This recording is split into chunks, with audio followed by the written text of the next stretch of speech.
Quand il n'est pas au fourneau, Benoît Neuzy part à la conquête des saveurs locales. Pas besoin de s'évader au bout du monde pour dénicher les produits qui surprendront les papilles de ses clients. Direction Jurbise, à 30 km de Roucourt, chez un cultivateur d'asperges.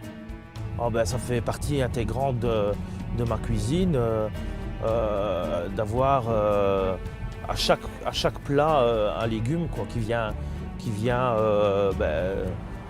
se mélanger du poisson ou de la viande et faire une interaction entre les deux, quoi. Ou alors quelquefois même qu'un plat de légumes, quoi.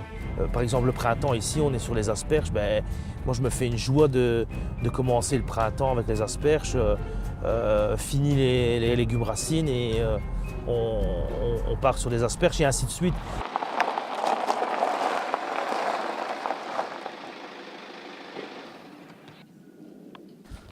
Ah, Steph, Benoît, ça va? ouais, toi? Alors, commence. Plein boom, ouais. Ouais. Ta commande est prête, Ah, super.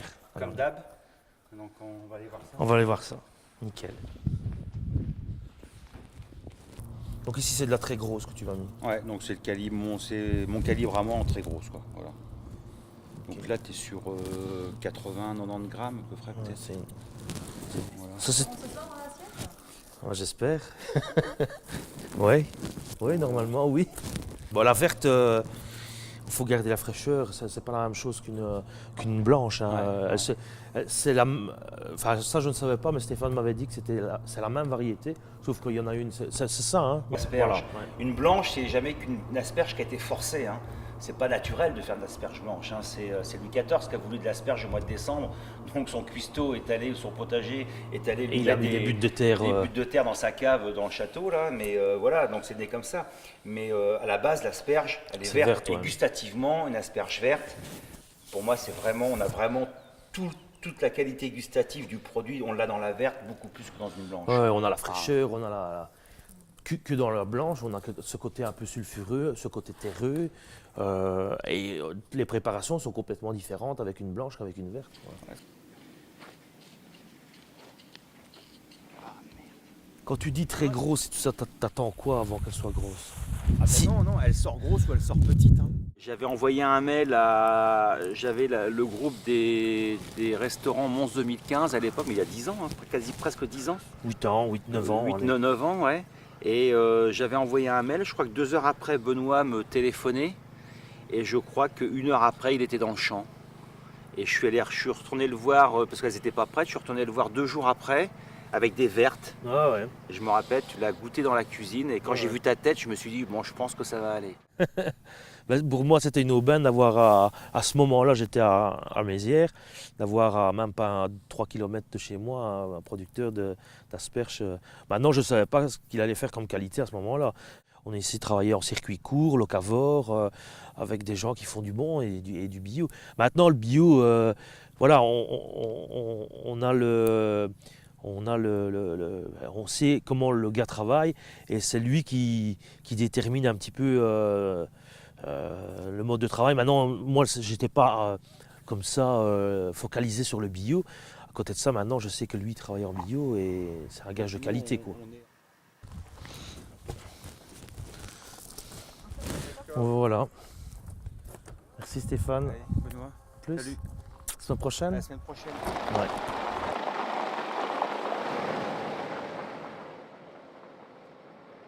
On va dire que c'est mon père qui m'a, paix à son âme, il n'est plus parmi nous, mais il m'a donné cette passion sur des légumes, bien que je l'ai faire les haricots, faire les petits pois et tout ça, c'était vraiment la galère quand on est ado. Mais à côté de ça, il m'a donné cet amour du produit frais en tout cas. Et donc là, je ne le remercierai jamais assez.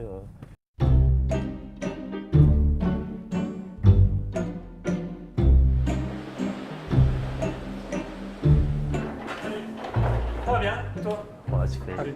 Ça va? Alors, t'as reçu l'agneau? Oui, tout à fait, bah tiens, ils sont ici. Hop. Les bons petits agneaux des présalés, on en a déjà découpé 5-6 ce matin. Ok, ben super, on fait comme ça alors Thierry. Je sais pas comment on découpe, Ok. je t'envoie un petit message demain matin. Super.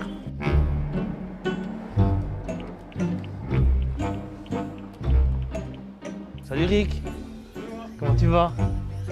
Ça va? Bien. Merci, merci. Ah ben super. Ben, à quoi faire, hein. Merci Eric. À plus.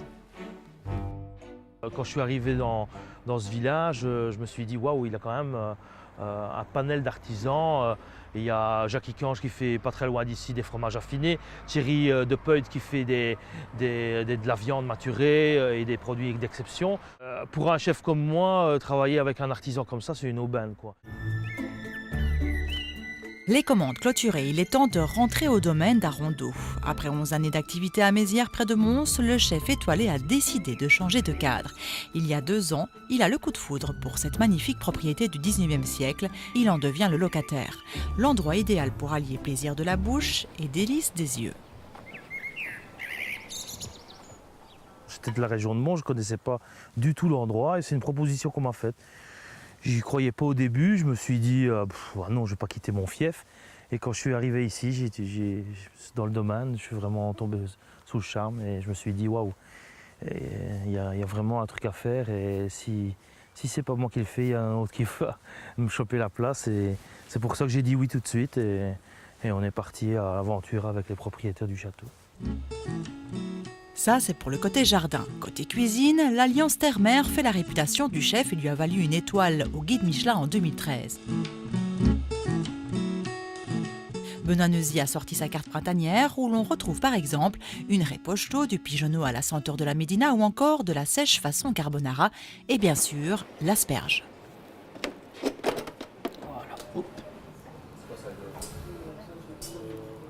Mais ici, on va la préparer de 2 façons différentes. En froid avec un broutcho corse, donc c'est un fromage de brebis corse, avec de l'huile de mimosa, du jambon et du homard. Et puis en plat, on peut le faire blanchi, et puis snacker avec des artichauts, des tomates confites, un petit jus de barigoule, de l'huile d'olive, des olives, et une ricotte de brebis.